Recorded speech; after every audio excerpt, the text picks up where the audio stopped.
Oh, eto na. Ano ito? Panibagong drama, gimmick, for publicity, paawa na naman ng minority ng mga senador na pinangunahan ni Senator Alan Peter Cayetano. Ah, Sabay alam ba ninyo, ang pagiging senador judge sa impeachment trial, constitutional duty yan. Di ba? Dapat nandyan sila tuwing magkakaroon ng trial. Napansin natin ilang araw na, linggo na.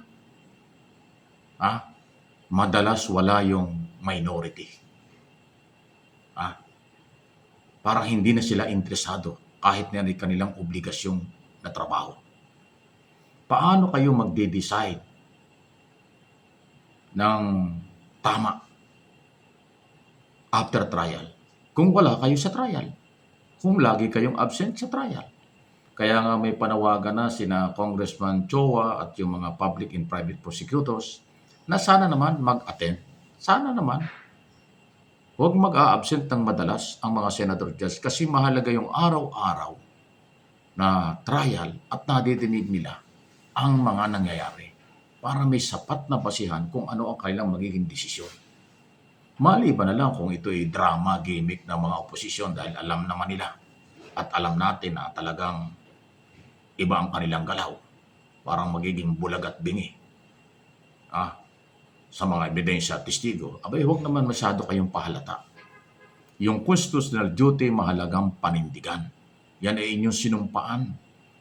Nung magsuot kayo ng robe at pinanumpa kayo bilang impeachment court, lahat ng senador na numpa dyan, nagagawin nyo ang inyong trabaho. Bakit parang dumadami yata ang nakakasakit ng mga oposisyon? Dati yung magkapatid na Cayetano, napakaingay sa trial. Ngayon biglang nawala, hindi na halos pumapasok. Kaya tuloy ang tanong, may sakit nga ba si Alan Peter Cayetano? Si Loren Legarda na nasa oposisyon din. Nagbakasyon sa Hong Kong, dimersyon ng Europe, sa France, hanggang ngayon hindi po bumabalik. Medical check-up. Bakit kayo nakakasakit pagka kayo under investigation? Nagtatanong lang. Si Alan under investigation sa obstruction of justice dahil sa pagtakas ni Bato. Under investigation dahil sa flood control, di umano'y scam, sabi ni Ping Lacson, sa Taguig at reclamation project. Ang mga Cayetano. Okay? Si Loren Legarda dahil doon sa kanyang solar business na silang mag-ina. Hindi naman talaga kapanipaniwalang mabigyan ng 21 years old ng prangkisa si Libiste noong panahong yon. Hindi naman siya congressman. Businessman lang noong panahong yon. Bakit nakakuha ng prangkisa na 25 years? Ang paniniwala na impluensyahan ng impluensya si Loren Legarda dahil Finance Committee Chairman noong panahong yon during Duterte administration. Ito bang mga isyong ito ang dahilan kung bakit sila biglang nawala, nagkasakit, nagpapacheck up, medical check up, kung ano-ano? Paano na yung constitutional duty? Paano na ho yung inyong pag-decide kung wala kayo sa trial? Sa bagay, sa isang banda, okay lang din yan. Sana baguhin ni Senate President at saka ni Presiding Officer Chis Escudero yung kanyang unang sinabi na kukunin ang 2/3 vote sa 24 senador. Dapat baguhin na yan. Dapat kunin na lang ang 2/3 vote sa mga present senador or mga senador na nag-participate ng araw-araw sa trial. At yung attendance during decision day, sa araw ng kanilang pagboto at desisyon, dapat yun ang pagbasihan ng 2/3 vote. Kung 20 ang senador na present, doon kunin ang 2/3 vote. Kung 15 na lang, doon kunin ang 2/3 vote. Mas katanggap-tanggap yan ng mamamayang Pilipino.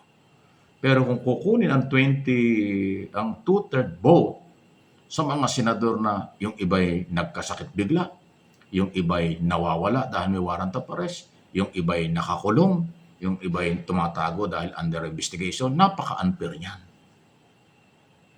sa mga Pilipino na naghahanap ng katotohanan, katarungan at pananagutan.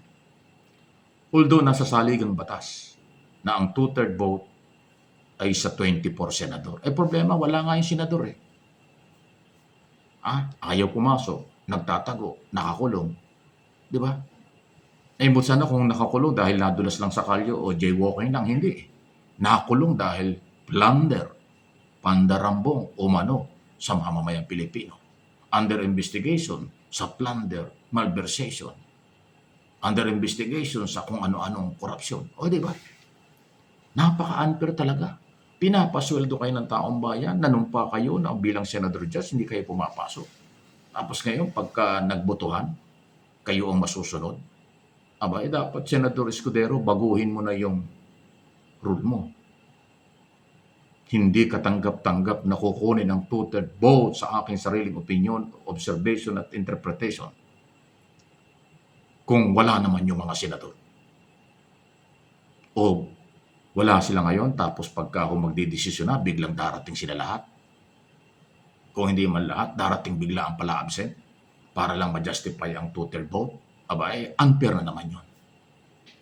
Again, para maging neutral at kapanipaniwala ang inyong magiging desisyon kung ano man yan.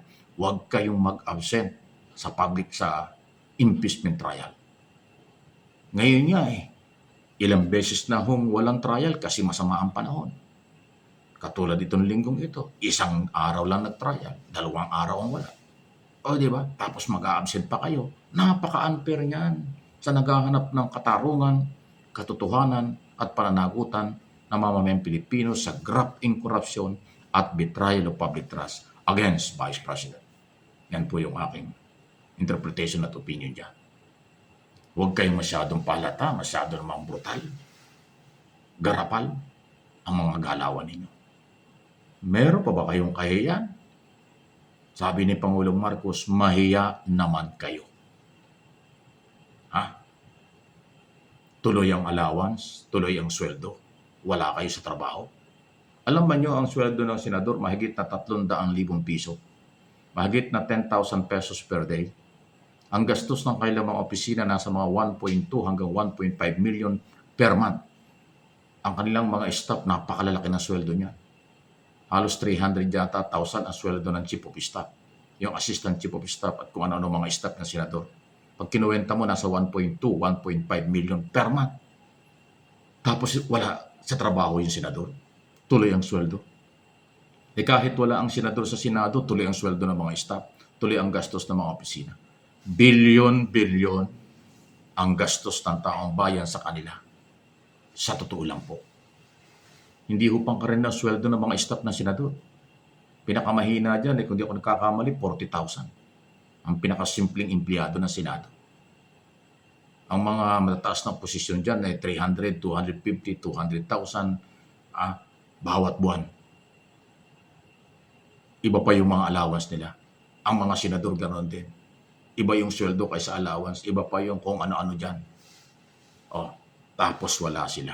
Di ba? Again, ang pinag-uusapan, korupsyon at betrayal of public trust against Vice President. Pero yung mga taong pinapasweldo natin na dapat nagtatrabaho, napaka-unfair nila. Bakit kayo ganyan? Meron pa ba kayong kahiyan o talagang pakapala na?